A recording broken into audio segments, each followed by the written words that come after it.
Now, those stats don't reflect the number of animals who have been vaccinated in Oklahoma. Yeah, that's right. Dogs and cats and other wildlife can get the COVID-19 virus. And now they can get a shot of vaccine too. Taylor Jackson is here with all you need to know about keeping pets and animals safe. Taylor.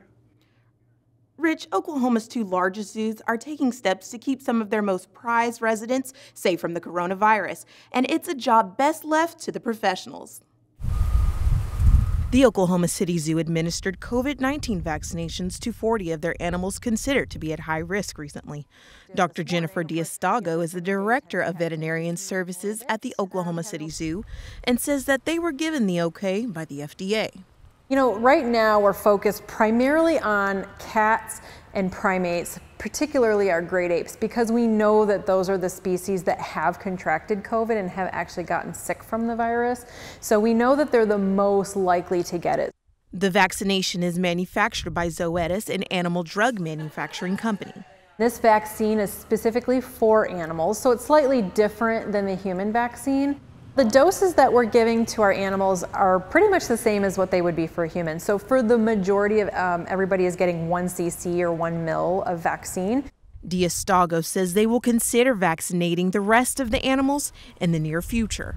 I do feel like in the future, once the vaccine is fully approved and out on the market, we most likely are going to be vaccinating other species as well, just to be on the safe side. Dr. D'Agostino says they will continue to do whatever it takes to keep their animals safe. Well, of course, we're encouraging all of our staff members to be vaccinated, which is the primary step in making sure that everybody stays healthy and make sure that the animals stay healthy. In addition to that, we are still utilizing our face masks when we're in proximity with the animals or when we're in proximity to one another.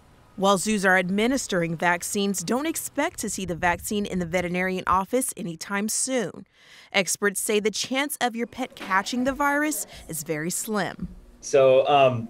So for our domestic species, dogs and cats, nearly all of the cases that have been reported in dogs and cats have been associated with an exposure to a human infected with COVID-19. Pets are pretty safe as long as they are not around, exposed to someone who has COVID. Veterinarian Dr. Sherry Hodgden says if someone in the home has the virus, then they should isolate themselves from other people and from their pets as well. If there is someone else that lives in the home that can take the pet outside and feed it and do all of those things for it, that does not have COVID, that would be best. Oklahoma State University researchers are working to better understand how the virus affects cats. We're primarily interested in understanding how the virus affects different feline organ systems, how the virus is shed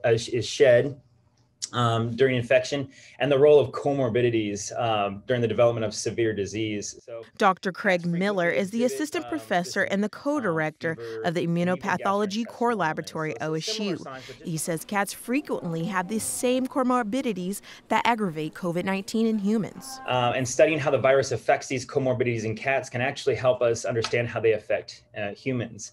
Lately, we've been studying the impacts of the Delta variant in cats, and we have preliminary evidence that shows that the Delta variant may cause more severe disease in cats than the original SARS-CoV strain. But there's still no evidence that shows cats can transmit the virus to humans at this time. Miller says the virus can affect each animal differently. For instance, dogs and cats, it doesn't affect them quite the same. Typically, cats are more affected than dogs, and they exhibit mild clinical symptoms, if any. We typically don't see the same clinical signs in our domestic species that we see in humans. Those symptoms include respiratory discharge, gastrointestinal illness, and difficulty breathing.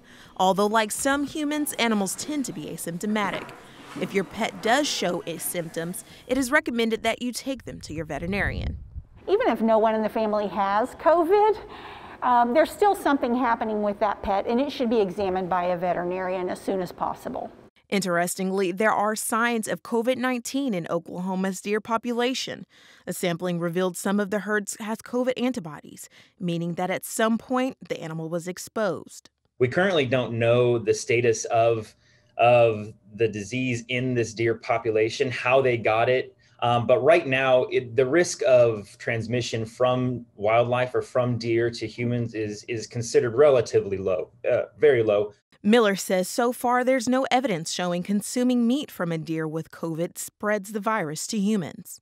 And as far as we know, that there's relatively minimal risk of acquiring SARS-CoV-2 from consuming infected meat. But I would recommend, just like with any during hunting season, cooking the meat thoroughly just to make sure. I spoke with the Tulsa Zoo this week, and they told me they plan to vaccinate their high-risk animals sometime in the near future.